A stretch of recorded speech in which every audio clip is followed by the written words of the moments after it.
I think one of the biggest traps that marketers and entrepreneurs fall into is they look to their competitors for tagline inspiration or content inspiration. And we want to stand out. What are we going to do? We're going to analyze our competitors' ads and do the same thing. Yeah, it's like such the worst thing you could possibly do. Marketing is about values. Nike didn't call me and sell me this in a catalog. I bought this swoosh because it's ingrained in my soul. When you have a product that really resonates with customers, the word of mouth grows like wildfire. Welcome to the Marketing Max Show. Now, let's dive in. Welcome back to the Marketing Max Show. You've got Logan and Max here. We've been off for a couple of weeks, but we are back at it and getting to our regular weekly rhythm again. So thank you for joining us. If you're new to the channel, whether you're watching on YouTube or listening on Apple or Spotify, you may not have heard this before, but we've got a bet for you today. We're going to cover a few topics, and we think that you're going to get at least a little bit of value. And so we want to make a bet with you. We're going to give you the next 5 seconds to hit subscribe or follow. And if by the end of this episode you get some value, stay subscribed and listen next week or watch next week, whichever is your flavor. If not, if you get absolutely nothing, then you can hit me up on LinkedIn, or you can send a tweet over to @MarketingMax on X and let us know how terrible it was, and you can just, chew us out, and that's fine. And that's our bet for you today. So we got 5 seconds for it. We'll count it down as usual. 5, 4, 3, 2, 1. All right, that is it. All right, I got something to start today's episode with. All right, maybe we haven't talked a lot about this or topics for today, but do you use Loom at all? Dude, so much. I've always said that like Loom, the spot for it is in between a Slack message and a meeting. And that's how I've essentially used Loom since it was probably pre-2020. I forget when they launched, so maybe I'm wrong, but I think I've been using it for 5 freaking years, man. Yeah, I guess side note based on your responses, I was interviewing a potential new writer for our team today, and she said, how many meetings are there in the company? Like, how many meetings should I expect every month? And I said, oh, we do 1 meeting a week. And she's like, what? And I said, yeah, it's all async completely over Slack and Loom. And she had never heard of Loom. That's not where I'm going with this story, but she had never heard of Loom. And I think it's the same way, right? Like we run our whole business off of 2 to 3 minute Loom videos and Slack messages and a shared inbox tool called Drag App, which I won't get into anytime soon. But like all of our clients email the same email and then it gets routed to the appropriate person. But anyways, cool. I'm a huge fan of Loom. Loom is amazing. I think they were recently acquired for $250 or $300 million. But I recently over the weekend found out the story of how Loom got started. And I think it's really interesting and a really good lesson for a lot of marketers and entrepreneurs out there. Super long story short, they were actually just a regular screen recording tool, like a screen recorder Chrome extension. I think it was called like OpenVid or DeepVid or something. Oh yeah, it was. You're right. OpenVid. ScreenVid or OpenVid. And so you know the story. So it was like OpenVid, and then they were really struggling to differentiate themselves from the market.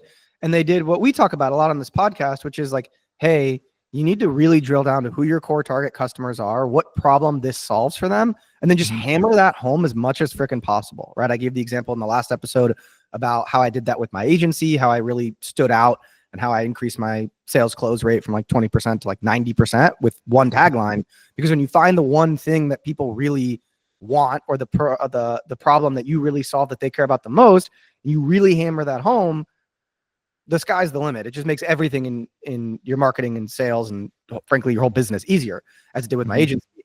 And it worked for Loom. They did the same thing. So what they realized was every screen recorder on planet Earth does basically the same thing, but all screen recorders basically say, hey, we're the fastest or we're the least expensive. They don't actually articulate the easiest to use. It's just about the product features. We're a better screen recorder than the other screen recorders. Yet you're still all comparing all these different apples, and it's like, do I want a red apple, a green apple, a bigger apple, a smaller apple? Right? Then it becomes just a game of preference, really. Exactly. And so to take that a step further, they were competing on the preferences of which screen recording tool was better not the preferences of which screen recording tool is going to solve their actual business needs better. And so what they did is they completely rebranded to Loom. But what they mainly did is they rebranded their marketing message away from we're the best screen recorder or whatever their marketing message was before about why you should choose us versus other screen recorders. And they declared an enemy of meetings. And they said, if you don't like meetings and you want less meetings, download they didn't call it a screen recorder. I forget exactly what they called it. They called it something else. But they said, download our tool that will help you cut down on meetings. And immediately just skyrocketed. Immediately. They attached their product to a very specific business problem. And in particular, a very specific business problem that people hate. Like, I don't want to be in meetings all day. I hate meetings, right? I only meetings on Tuesdays. We're recording this on Tuesdays. I only schedule things on Tuesdays.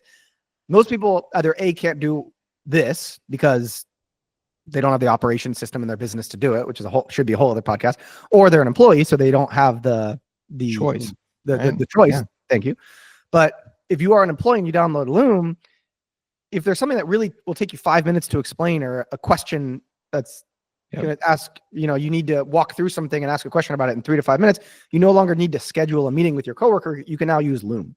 And so I thought this was just a really, really, really great example about what we talk about a lot on this podcast, which is how do you tie exactly what you do back to a particular problem that your customer or user or target client is waking up going, holy shit, I need this solved. Or man, if someone would just figure out how to help me do X. And no one's waking up going, man, I really wish there was a screen recording tool that was half the price of what I pay for it now. People are waking up saying, hey, I hate meetings and meetings suck. And there's a way for me to have 2 less meetings a month for $10 a month. Great. And then what they did that was really smart is they realized, oh, this is actually like a workplace tool. And so they raised some money and hired a sales team and went to go sell this to big corporations. And that's why Atlassian bought them. A great example is also like Airtable. Like a lot of us in the agency world and the Twitter world, the LinkedIn world, like in the pocket of business that you and I hang out in, we use Airtable, we use Loom, we use Calendly, but we pay $100 a month when you have, your 10-person team on there, and times $10 a month, it's like $100 a month.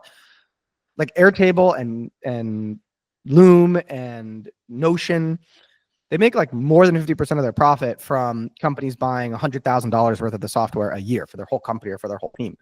And so that also is a great kind of downstream benefit of better tying your product, your service, your app, whatever it is, to the actual problem people want. It might open up a whole new market. And so before, no one is waking up going, man, I need a screen recording thing. They never thought that they could record themselves talking, or they could do a screen record and send it. And this is kind of a bonus kind of tip or insight is I actually got to meet one of the founders of Loom like a while ago. Okay. A couple years ago. He had a side project, funny enough, that he was selling on acquire.com, and I've bought and sold a few things on acquire.com, and I almost bought his side project, which was also, funny enough, a Chrome extension.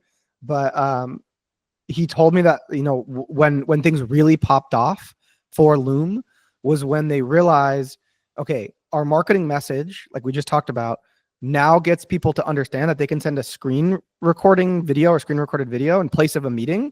But people really didn't understand what would happen after they sent the Loom, right? After they sent the screen recording, they're like, I don't know, like if I didn't get a response, or maybe did someone watch it or not. So they created an automation that automatically emailed the person who recorded the Loom saying, hey, your Loom was just watched for the first time. And the moment they did that, he said, people were like, aha, like, oh my gosh, like this actually works. I really can replace a meeting with a Loom video. Right. And there's something in there, I think, especially for product marketers who might be listening to this, of like, how can you gamify it? Or how can you shorten the time to where they see the impact, right? How can you give them that quick win, right? And it might be like celebrating, oh, you recorded your first video. Like that's a little milestone, but the first time a video is watched, like that's something to freaking celebrate. Maybe the first time that someone watches 100% of their video is yet another milestone, right? I've seen those. I've seen those notifications in app and via email because I've been using Loom for a long time, someone watched your video, right? And then I click through and I can see how much of it did they watch. Oh crap, I rambled for a long time because they only watched 50% or whatever, right? Someone commented on your video, and then they added commenting and reactions so that people can kind of like, you can give a thumbs up like at the 1 minute and 3 second mark, kind of like you would if you're giving feedback to like a video editor in a tool like Frame.io or something like that. I was curious as you were talking, man. I was like, I wonder what their current homepage says. Like, what does the Hero copy say in their header right now? And right now, of course, they've got a video. I'll come back to that in a second because the video ties into exactly what we're talking about with the focus on the problem. One thing before I break this down, though, I think I remember at least one point people were using this term. They might have kind of coined it as their category, but it was asynchronous video communication, right? Instead of we're a screen recorder tool, you use Loom for asynchronous video communication. Now, no other screen recorder was talking about asynchronous video communication. That became the category that they played in. And eventually, like we may have even said it inadvertently in the first 5 minutes of this episode, where we've used Loom as a verb, like, oh, I'm gonna, you know, Yeah, it's like I'm gonna Slack you. I'm gonna I'm Loom. gonna Slack you, right? That sort of stuff. And if your brand becomes a verb, then you are the category king, right? So back to the website though, the Hero copy is one video is worth 1,000 words. Easily record and share AI-powered video messages with your teammates and customers to supercharge productivity, right? And so we don't see like the exact wording of like kill your meetings, that sort of stuff. They probably iterated on the messaging after many years now, but the video below it, to go back to what I alluded to earlier, is a woman kind of staring at her Google Calendar or Outlook calendar, and she's like going like this, like, oh gosh, like I can't believe I have so many meetings. And so I haven't played the video since we're on the podcast right now, but it's speaking to that same pain point, that same problem that they identified, and the emotional problem of it, right? And if we break this down, you can think there's probably a positive and a negative emotion that they could kind of pull on the thread of. Like the negative emotion of, gosh, meetings suck. Have you ever been in a meeting where you're like, this meeting could have been an email? How many times have we seen that meme, right? But also, like, I know that after I joined a remote team when I was in-house as a marketer, where a lot of the team was based in Ireland, I was asked in the interview process, like, how are you going to stay connected as a remote employee? We don't have that many people on Mountain Time out in Denver where you're at. And I was like, well, I use Loom a ton to communicate and get in front of, quote unquote, my team members and be able to connect with them. And sure enough, after I was on for a while, people were like, oh, can you send me one of those Loom videos that you're famous for? And I'm like, that's a positive emotion. Like, hey, do you want to be the superstar that people know as like the one who helps them skip meetings? So there's even a positive emotion that you can pull on that thread too. So I've been talking for a bit. What are your thoughts on those, man? I'm really glad that you went to their website to check it out and see how they're explaining it now. I actually just pulled up the Wayback Machine. I don't know if you're familiar with. Yeah. It's a great tool to look at this sort of stuff. And I was going to look back and see what their exact copy was, you know, in 2017, 2018 when they made the pivot. But for whatever reason, the Wayback Machine says Loom.com is excluded from the Wayback Machine. I don't know what that's about. But I do think what's an interesting thing here is, you know, what worked for them in the initial pivot is not what's going to work for them today, because in the initial pivot, they were just trying to get anyone to use the tool. And they were trying to declare the enemy as meetings. Now that Atlassian bought them, they're trying to appeal to enterprises. And so saying easily record and share AI-powered video messages with your teammates and customers to supercharge productivity, that's much more of an enterprise language copy. But I would bet serious money, if you work at Loom in marketing, let me know, because I would love to bet that if you A/B tested that against something like, you know, have 5 less meetings a week or something like that, I think you'd make, I think the conversion rate would go up, and I think you'd make a lot more money. Monday.com, I think it was Monday.com, did this last year. They had a huge out of home campaign, like billboards in LA and New York and in Austin. And they basically polled all of their customers and said, how many hours a week do you save by using Monday.com? I'm pretty sure it's Monday. We looked this up. Fact check us, y'all. Let us know. Hit us up. But we don't have a Jamie here. Yeah, it's true. We don't have a producer to be like, can you pull that up on the big screen and show? But you know, like it's just one of those things where when Monday.com polled their audience or their customers, and they said, okay, you'll save 2 hours a week per employee times 100 employees. Like, this company, name brand company, saves X amount of hours a week. That's way more compelling than the all-in-one CRM or the all-in-one project management tool or whatever it is. So, Right. yeah, I think that was just a really good example of exactly what we talk about on this podcast, and something that a lot of entrepreneurs can learn from. The core of it being, how can you better tie what you do to something that people wake up wanting every day? And I actually tweeted this, I think it was yesterday, 2 days ago. But a lot of people are probably listening, going like, how do I do that? Like, I run an agency, or I run a ghostwriting service, or we have a software tool. And the example I gave was, every company that places overseas talent, there's 1 million of them now, they all say save 80% of your US salary costs, or save 80% of your payroll by hiring overseas. And that's great. But a lot of people are very worried about hiring overseas. If you've never hired an overseas talent before, they're just worried about it. And so you have to tie the savings at that point to something that they want. So a better tagline would be, save $80,000 a year on payroll so you could buy your dream car. So you could buy your dream sports car.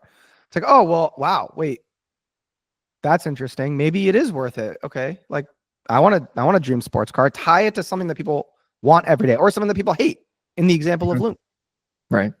So, well, and I think one thing here, so it was interesting. I just noticed this banner. I still have their website pulled up, and it says, introducing Loom AI for meetings, automatically record, summarize, and share instant recaps of your video calls. So now they're going in and they're trying to make the villain less of a villain. And so things have evolved for them, right? As opposed to meetings being the initial. And to go off of your example with hiring overseas talent, initially, I think you could look at kind of the first wave of this as people saying, well, hire overseas talent and you can do this and this and this. And they're just talking about kind of the features and the benefits, even though it's a service rather than product, still same category, right? Versus save 80% with lower cost talent and get the same job done. That's okay.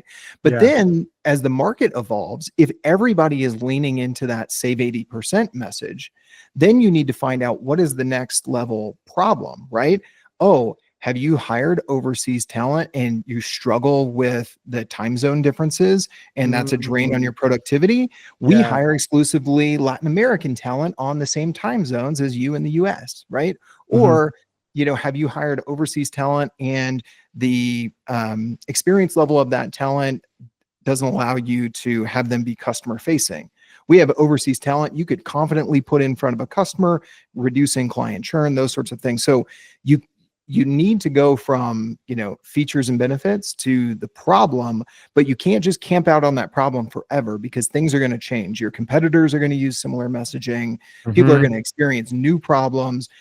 The problem that you solve is going to introduce new problems, right? All of those things are going to happen. So we're big fans of like drilling into that messaging, but it's just like your website is never done. Your messaging is never done either. I think one of the biggest traps that marketers and entrepreneurs fall into is they look to their competitors for tagline inspiration or content inspiration. And we want to stand out. What are we going to do? We're going to analyze our competitors' ads and do the same thing. Yeah, it's like such the worst thing you could possibly do, because then your ads and your content ends up looking like theirs. And I mean, I had a client, I don't know if I've told this story before, because I've told it a lot in my career, but I had a client that was a co-working space in New York City. Okay. And they were a really high-end co-working space. And they kept saying, well, let's look at WeWork's ads. Let's look at WeWork's landing pages. And I kept saying, you can't copy WeWork. And the founder's response was always, they're $1 billion company. What do you mean we can't copy them? What do you mean we can't draw inspiration for them? I said, the whole point is you want to do the opposite. You're trying to say you shouldn't spend $2,000 a month on a 2-person. You should spend $4,000 on a 2-person office. Why? You need to do the opposite of WeWork. The ad should look more like a luxury hotel. The copy should be written as if, the Four Seasons was writing copy, but why you should say at the Four Seasons versus the Holiday Inn? And he was like, Right. no, you're wrong. You're wrong. You're wrong. So we made their ads. We tried it for 3 months. He wasn't happy. I said, can you please, for the love of God, let me create some ads that look high end, black and white photos, fancy your font, whatever. Sure enough, absolutely crushed it. Right. And then we actually declared WeWork as the enemy. We were like, you don't want to drink beer. You don't want what was our tagline? You don't want your employees drinking beer at 2:00 on a Thursday afternoon. You want them inspired and empowered to come to work every day. Yeah. That's what we're all about at. Yeah. I'm not gonna say the name. Meanwhile, they go to the competitor's website and, they see people playing ping pong and drinking beer and, and it's like, oh, I recognize the villain in this story that they're telling over here. I love that you told him like that analogy of the Four Seasons versus the Holiday Inn. And he basically told you, no, I want to copy Holiday Inn, even if I was the GM of a Four Seasons. It blows my mind because like really, it's really Yeah. crazy because this dude spent, I think it was like $4,000 on each table in in each little office because the table was made from some special oak in Nicaragua. And I was like, that should be the ad. Right. That's the ad. The ad is not, hey, here's a bunch of people having fun in the common room. Because that's what WeWork's all about. WeWork does. Why would you spend more for the exact same result, the exact same experience? What am I paying more for? Right. Correct. And it goes the same. Like when I used to do coaching for agencies, it was like, why should someone choose you over someone else or over another agency? We have a better team. Okay. Well, why isn't your team on your website? Why haven't you highlighted your team at all in any of your social content? If that really is the reason why people should choose you, hammer that home 1 million times over again. Yeah. If your team is that good, we only hire from Harvard. Okay. That's the tagline. Yeah. Or no junior media buyers, no junior SEO people here. Whatever. Right. And then show, the credentials of all the team. And it's amazing how often, man, people, to borrow a language I learned back in journalism school, is people bury the lead, right? If you read, I would say a newspaper article, but I'm dating myself a little bit here. But if you read any sort of news article, there's this idea of the inverted pyramid, right? What is most relevant? What is most recent? What is most impactful? Those things lead. And then it's like, oh, by the way, this is when this happened. Oh, by the way, this is, and it's not in chronological order, right? It's like, oh, this happened. And then here's the backstory, right? And so often as I review websites, when clients are coming to us at Business Builders and saying, hey, our website's not converting, I'm like, you have some of the right elements, but they're all in the wrong freaking order. Like this story that you just told me, I was just meeting with a client who does like these nutritional supplements that are specifically for special needs kids. And he told me this story about this kid with autism, that they got him to eat these micronutrients and sprinkling it on pizza under the cheese, like this very visually vivid story of a before and after. I'm like, where is that on your website? That is like buried somewhere in some, about page or our story page. And it's not leveraged at all in the storytelling that is going to evoke emotion up on the homepage. So it's just so common, man. That was just like 20 minutes before I hopped on this podcast episode with you that I'm seeing it yet again. So it's a recurring theme on the show for sure. Do you know the guy, Grant Cardone, the influencer? So if you're not familiar with Grant Cardone and you're listening, he has millions of Instagram followers. He is one of those like rags to riches stories, grew up with nothing. I think he was in Louisiana, lived on his friend's couch, became a car salesman. Yeah, became a car didn't go to college, became a car salesman, got so good at car sales that he started teaching other franchise dealerships how to sell cars, created a whole coaching program, and then he got into real estate. Now he's a billionaire. He's very flashy and showy, and he's very polarizing. Some people love him, some people hate him.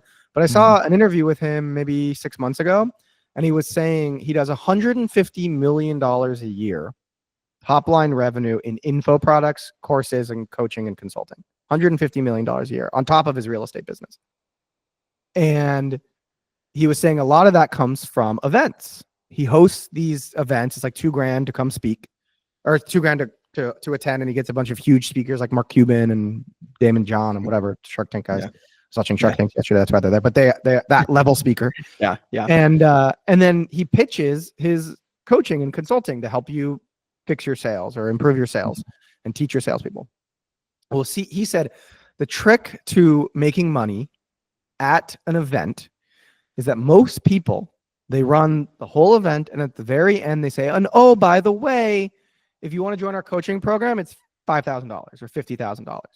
Mm-hmm. And he's if you ever watch any of his content, he's funny. He's got some weird lines, but he's like, dude, if you wait till the end to pitch people, you've already lost. Mhm. He says, I call that hiding the weenie. You don't want to hide the weenie. The moment people show up to all of my events, he's like, we do like an event a quarter. We do like $150 million a year worth of revenue using this strategy. When we do an event, the moment you show up to your seat that you're sitting in the lecture hall, there is a packet in front of you, and the packet has a menu like a freaking restaurant. Premium packet or premium consulting package, $50K. Yeah. Next level, $25K. Bottom level, $5K. The moment. And everyone looks at it and they're like, oh, I'm here to get sold. No. And then over the course of the whole day or 2 days or week or however long the event is, people are like, oh, you know, I learned a lot. Maybe I do need this. And they start looking. And then by the end, they're sold. And he says, you can't hide the weenie. You can't hide what you're asking people to do. You can't hide the main thing of what you're selling. You can't hide the weenie. You know what that reminds me of? The S2. That is exactly what you taught me to do with the S2. Is it? You know, essentially, because okay, so anybody who hasn't been listening, and we're gonna dive into this next week, because people had a ton of questions on your tweet about how you've grown your business with the S2 methodology that's worked for you as well as worked for your clients. And I'm one of those benefactors. Like, I'm not just a spokesperson for the Hair Club for Men, I'm a member also.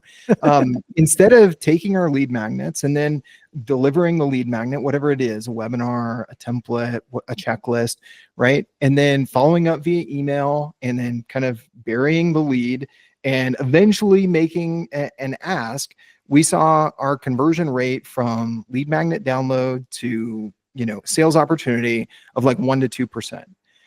What the S2 does is say, hey, you wanted this, you might want something else, right? Let's ask a few more questions to see if you're in market right now and strike a little bit while the iron is hot. And we change that conversion rate from mildly interested lead to sales opportunity grew to about 10%. So pretty much 5x, right? And it's the same thing as you're talking about with Grant Cardone's events here, is like they put the menu in front of them. They don't hide the ask at the end of the event, but they make sure that the event is still quality, right? And that's what we're trying to do, is I'm still delivering value with that lead magnet, but I'm also making the ask, and I'm not burying or hiding that. You know, this is maybe applicable so you could see this in action, but also it relates to this storytelling on your website. We'll put a link in the description. We did a webinar a few weeks ago at Business Builders on the 7-part storytelling framework, where essentially you might have all the right components on your website, but they're not in the right order. So we'll put that there. And then you'll also see an example of a S2 lead flow that Max helped me build. So we'll add that to the description. But I think that as you were saying that, I'm like, I don't know if Max realizes like this is what you're teaching people to do with the S2 at the same time, man. You know, I've let me know if I'm stretching though. Well, I never thought about it like that. I was going to say I've now helped, I don't know, probably close to 100 companies create an S2 for themselves, and obviously it's how I'm making most of my bread these days. And I'm preaching the good word, the good gospel of the S2 funnel. But yeah, I guess it makes sense, right? You're basically you're not shying away from the ask, right? You're basically introducing something. Hey, sign up for a free newsletter, giving free value, and then, oh, by the way, would you ever in a million years consider hiring someone to achieve XYZ result, right? And oh, by the way, that's us, and you know you can hire us to do that. And if not, no problem, just keep getting the newsletter for free.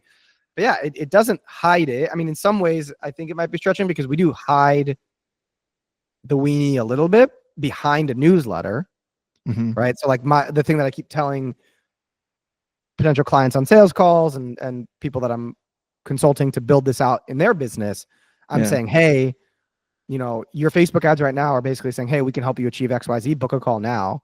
Right. That is, I think, the definition of not hiding the weenie. But I think, and stay with me here, I think our S2 is like the Grant Cardone method, because he's introducing it the moment you get started with them Right. and saying, hey, if you want, Because they to have do the it- event. The event is like signing up for the newsletter, and then here's the menu Exactly. of the other services, Exactly. That's where I right? was going with it. Yep. Yeah. Yeah. Yeah. So it's like, hey, if you want to sign up for coaching, you've followed us for a long time, or like you're interested, go to the back table right now. Like the moment you sit down at the bottom of the menu, he said like, go to the back table right now. Right. But then they're providing value Right. via the event, so that by the end, you're Yep. interested, you're going to go to the back and you're going to talk to someone. Yep. The difference is with the newsletter, there is no end. And that's the beauty of it is, I get a lot of clients a month in, they've gotten 7 leads and none of them have closed. Or they've gotten 1 lead when, we do say we generate a lot of leads.